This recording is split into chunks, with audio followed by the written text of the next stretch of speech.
you'll be dead within a year. But Louis Slotin wasn't worried, and the experiments continued. On May 21st, 1946, Slotin was conducting another criticality experiment with the Demon Core. This time, though, instead of using tungsten bricks, Slotin was testing the critical point of the core by placing it inside two half-spheres made of beryllium and lowering those halves until there was just a sliver of space before the sphere was complete. If the core was completely enclosed, the reflection of neutrons would be total, and the dragon would wake again. The local expert among experts, Slotin was reportedly brash in his experimental protocols.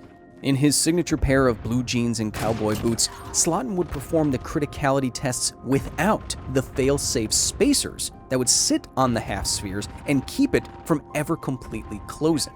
Instead, he would put his bare hand on the top half-sphere and attempt to lower it using only the blade of a flathead screwdriver. That way, he could get much closer to criticality. And Slotin had successfully completed this experiment dozens of times.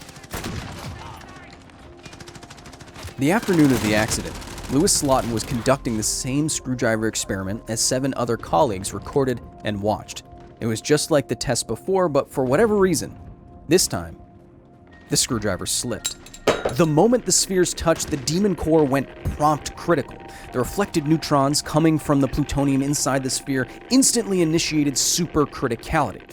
Like the Doglian accident, there was a flash of blue light and a wave of the dragon's heat before Slotin could flip the top half-sphere off of the assembly. Naturally, the 7 other scientists in the room ran out as fast as they could as the accident occurred, but Slotin shouted them all to get back and tossed them a stick of chalk. He told them each to mark down precisely where they were standing. By establishing their positions relative to the Demon Core, Slotin would be able to calculate just how much radiation each person had just absorbed, and how much their lives had just been shortened. According to physicist Raymer Schreiber, who was present in the room with Slotin that day, Slotin's first words immediately after the incident were, quote, "Well, that does it." Louis Slotin died of severe radiation poisoning 9 days later at the age of 35. He died in the same hospital as Harry Doglian Jr. on another Tuesday the 21st as a result of the same accident with the same hunk of radioactive material. They even were cared for by the same nurse. The demonstration that day was supposed to be the final demonstration with the core before it was used in a test detonation, and it was. In those few moments, Louis Slotin had been exposed to over 1,000 rads of radiation from the neutrons and gamma rays blasting out of the Demon Core. This is possibly the highest dose of radiation any human has ever taken. As a comparison, 1,000 meters from ground zero in Hiroshima, the neutron radiation was measured as less than half of what Slotin had absorbed in those fractions of a second.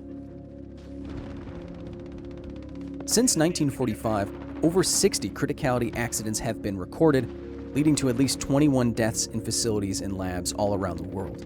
The flash of blue light that so often accompanies these incidents is an indication of the invisible radiation being released. As high-energy particles crash through the air, like these particles exiting a cyclotron, they excite the air molecules. The only way for these molecules to return to a lower energy state is to release some radiation of their own, photons of light. But while gases can absorb and re-emit the energy imparted to it by nuclear material, human bodies cannot. Instead, particles and gamma rays flying out of the nuclear cores rip electrons from the molecules that make you up and smash your cellular machinery beyond repair. When enough molecular damage is done, radiation sickness can manifest itself as everything from vomiting and diarrhea to blisters, inflammation, impaired cognition, widespread organ failure, confusion, nausea, high fever. 5 weeks later, on July 1st, 1946, a different nuclear core was destroyed in a 23-kiloton air-deployed nuclear weapon over Bikini Atoll. It was supposed to be the end of the Demon Core. Instead, the Demon Core was melted down and redistributed throughout the rest of the United States stockpile, effectively getting a brand new half-life. Until next time.